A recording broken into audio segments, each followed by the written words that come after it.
Dumela bakulu, the nyame Tijan is here. Right, ndadzoka panapa nasi ndi nyaya ndokusangana nayo kubuda pa Citizen Coalition for Change varikutaura kuti tinei mapepa our cluster leader for Mwenezi district has been sentenced to 20 months in prison on trumped up charges. The Mwenezi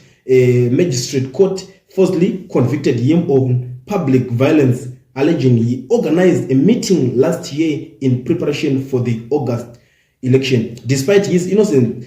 he is being persecuted for standing up for a better Zimbabwe. The regime fears anyone who dares to stand up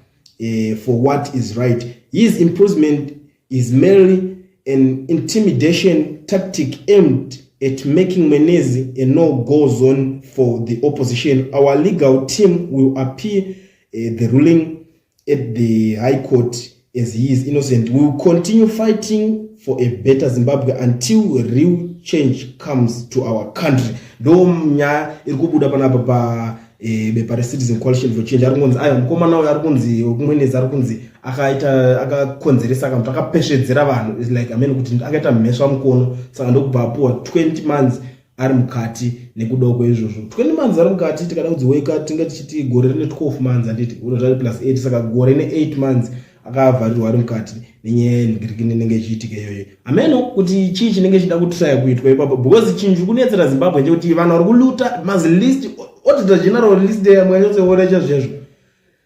saka zvoona kuti kuZimbabwe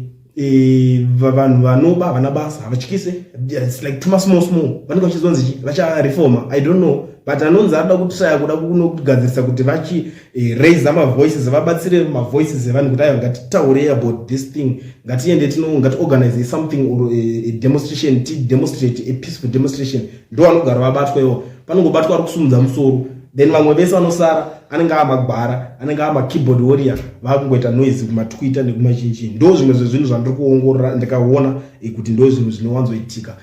patipot country yeZimbabwe but muri Zimbabwe inini ndinenge ndangouyawo panapa sabinyame Tijan ndinenge ndangoongorora ndaweka nyaya kuti ndiisire mudariro amene kuti imimi nyaya iyi munoiona sei.